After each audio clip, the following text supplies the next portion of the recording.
Hello, my name is Michael Kirichenko. You're watching SkyWay News, in which we tell you about the latest developments in the implementation of our breakthrough transport technologies as we work together around the world. We get very many questions from our partners concerned, especially from countries such as the Russian Federation and Australia, where the introduction of SkyWay has progressed the farthest.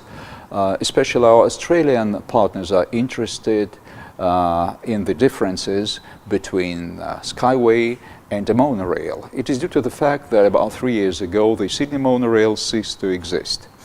Does such a fate await our project as well? We will talk about it with Dr. Anatoly Yunitsky, the creator of the SkyWay technology. But let us start with a small introduction. The Sydney monorail is a single-track circular line in the city of Sydney that connects the Darling Harbour in Chinatown with the business and shopping centre of Sydney. It was opened in July 1988 and closed in June 2013. Sydney monorail was more of an amusement ride than a part of public transport. The main reason was its unprofitability. This was the verdict. The official closing took place on the 30th of June 2013. It was expensive, designed to transfer 12 million passengers per year. However, only 3 to 4 million people used it for 24 years. The rolling stock dilapidated, and it became very expensive to order a new one or repair the old one, since the cars were made in Switzerland. Up to 4 trains operated on the line of 3,600 meter length with 8 stations.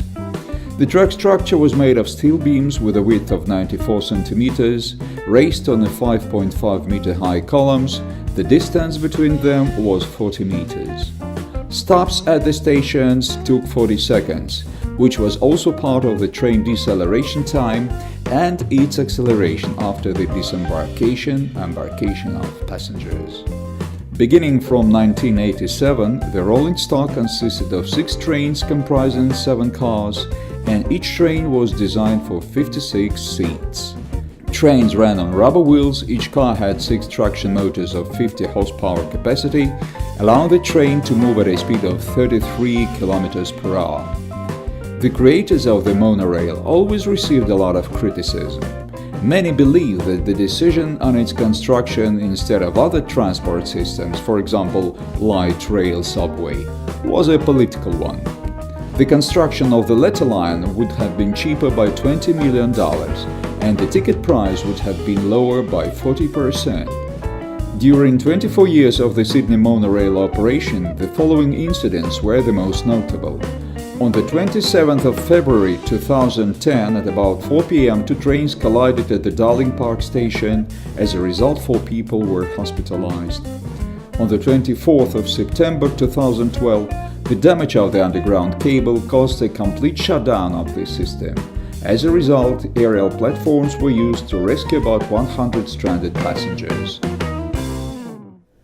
Anatoly, as usually we get many questions from our partners, investors, primarily from the countries where the introduction of SkyWay has progressed the farthest, particularly from the Russian Federation and Australia. This time a question came from Australia. What is the difference of the monorail from SkyWay? They are very interested in it because the Sydney monorail ceased to exist almost 3 years ago. Will the same happen to our transport infrastructure complex, in case it is implemented in Australia? Please tell us shortly about the differences and advantages of the rail train technologies. For example, we may start with the fundamental elements such as the track structure. Here, we should pay attention to the terms, because a so-called monorail is not a monorail at all. It is a mono-beam. How can we call a rail the structure of 1.5 to 1.5 meters in cross-section? Are you speaking about the Sydney monorail? No, I mean a monorail in general. It's accepted term. Will pairs roll on it? What kind of a monorail is it?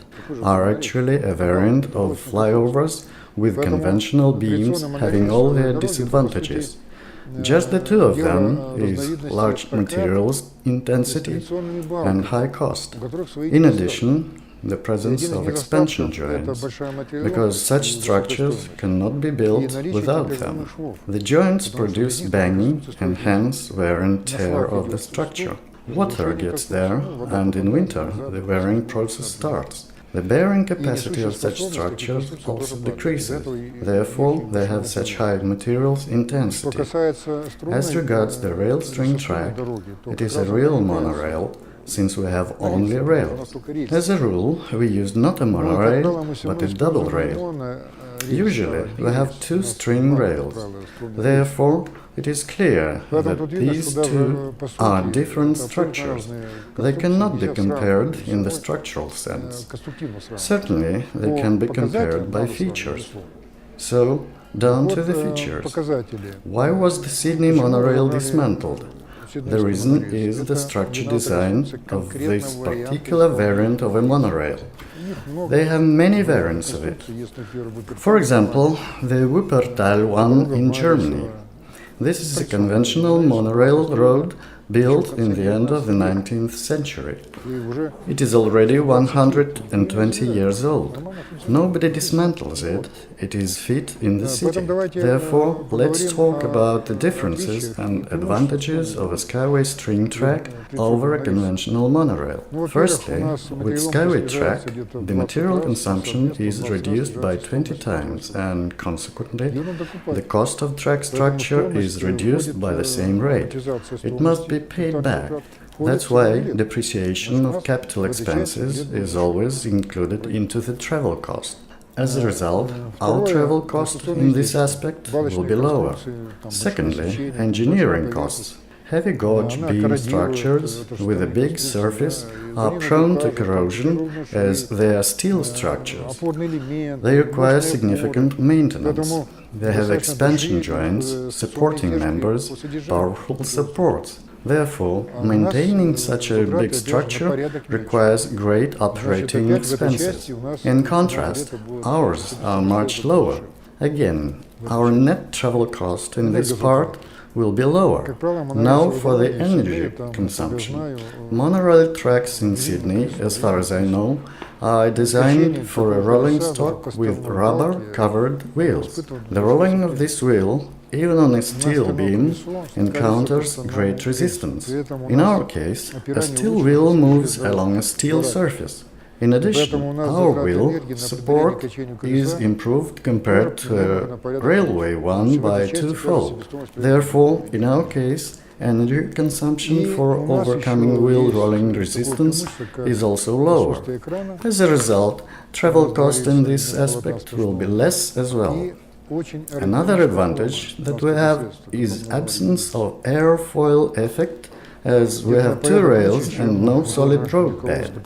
We have envisaged highly aerodynamic design for our vehicle, which we call a unibus. For these reasons, we need approximately 10 times less energy for transport operation. So, in this aspect, our travel cost will be lower again.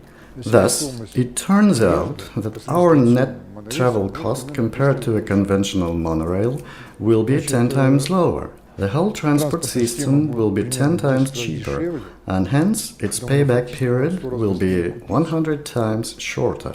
The Sydney monorail was dismantled, but our track will not inherit its fate, because it will be effective. Moreover, the location on the second level increases its safety. I know there were accidents related to the Sydney monorail. Luckily, no one died, and that system was in operation for about 20 years. Let's consider how many people died in Sydney streets during these 20 years. And how many of them became handicapped? Why don't we compare these things? Obviously, there are no absolutely safe systems, but overground systems are safer because there are no obstacles they can clash with, no pedestrians they could knock down, no traffic lights, semaphores, level crossings or crossroads. That's why safety in this case is 1000 times higher compared to ground systems. It all testifies that the fate of the SkyWay string tracks will be different from that of the monorail. Those SkyWay tracks to be built will keep operating like a monorail track in Wuppertal, and everything will be fine. Obviously, construction makes sense when there is a payback, which depends on those factors I've listed above, plus the passenger flow, travel time and comfort level. The travel time depends on the speed. For example, the Sydney monorail speed was up to 30 km per hour. Our urban unibus can develop a speed of up to 150 km per hour. Therefore, naturally, travel times will be shorter, passenger comfort will be times higher, and travel cost will be significantly lower. It explains why such a system will be profitable, even with a small passenger flow. Thank you very much for your exhaustive answers. Thank you too.